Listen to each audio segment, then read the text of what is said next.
Mangoes are in season, so we've reinvented the classic Aussie vanilla slice. This version has honey caramelised pastry, mango jelly on top that pairs perfectly with the creamy vanilla filling.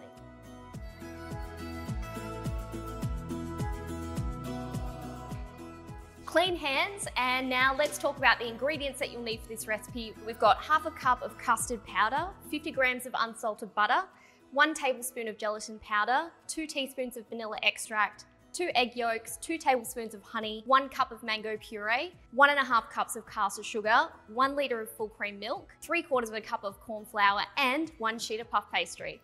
So first step is we need to prepare the pastry for the base of our slice. So I've preheated the oven to 200 degrees fan forced, and we're actually caramelizing this puff pastry with a little bit of honey. So lay the puff pastry thawed onto a baking tray that's lined with baking paper. Then we're going to brush it with the honey. So I've warmed the honey slightly to make it easier to spread. Also, to make a no-bake version of this slice, you could swap the puff pastry for lattice biscuits. Okay, so the honey is on there. So now we just place a sheet of baking paper on top, and then another baking tray. This will help it to stop puffing unevenly in the oven. And then it's off to the oven. Bake this for 20 minutes or until it's golden. So while we wait for that pastry to bake, we're going to line our tin. So what you're going to do is, I've got a 20 centimetre square tin here. Just grease it with a little bit of oil. It's going to help the baking paper to stick. And then I've cut the baking paper down to size as well. So that means that you're going to get some nice sharp corners on the edges.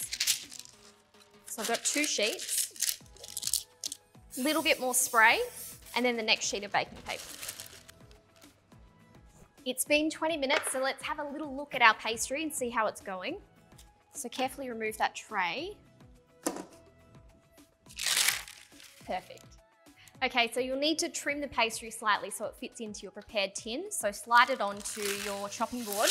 We're going to use our tin as a bit of a measure as to how small we need to cut this. So just make sure it's slightly overlapping so that you don't have any issues putting it in. Then we're just going to use a large knife to trim off the edges. And do not throw these offcuts away. They are so delicious. I might snack on some. So hopefully I've done this correctly and this will actually fit. Yeah, it's good. Next, we're going to make our vanilla custard filling, and making custard is not scary. It's actually quite simple. So first we're going to make a little bit of a paste with the corn flour, custard powder, 1 cup of the caster sugar, then add half a cup of the milk, just enough to turn that into a paste. Give that a whisk. So now that we've made a nice smooth paste, it's time to add the rest of the milk. So we're going to add that milk in, give it a little whisk to combine, and then it's off to the stovetop. Okay, so there's no eggs in this yet, so it means we can use a high heat to get this up to the boil. And we're going to whisk this constantly. So that's looking nice and thick now, so time to bring that back across and add our eggs, butter, and vanilla. So we're adding the eggs off the heat so they don't scramble. So add them in and then whisk straight away. Then in with our butter and our vanilla for extra vanilla flavour. And then just whisk again. So now you just pour that over your prepared base. If you did get some lumps while you were cooking it for some reason, you can just strain it over to make it extra smooth. Just smooth that out a little with a palette knife like I'm doing, or you can just use the back of a spoon.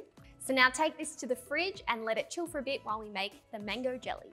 So all you need to do is just pour in 1/3 of a cup of warm water into a small bowl and then sprinkle over the gelatin powder. Add in your mango puree to a small saucepan. I've pureed 2 mangoes. And mangoes are in season, so they're so great to use right now, but you could use any other fruit that you like. The remaining caster sugar, about half a cup, and 1 cup of water. Okay, so we're just going to heat up this liquid until it just comes to the boil. So I've just got this on about a medium heat, and then just give it a little bit of a stir as we go. So this has come to the boil, so turn off the heat and add in your gelatin. Give it a stir to combine, and then it's ready to top our slice. So my custard's been in the fridge while we've been making the jelly, and the gelatin has dissolved into that mixture, so it's time to strain it over the custard. So I'm just straining it just to get out like any big bits like from the mango pulp or any undissolved bits of gelatin that might be in there. I'm using the smallest sieve in the kitchen. Looks great, smells amazing. So all we do now, take it off to the fridge and let it set for about 4 hours or overnight. So here is one that we've magically prepared earlier. So let's slice into it.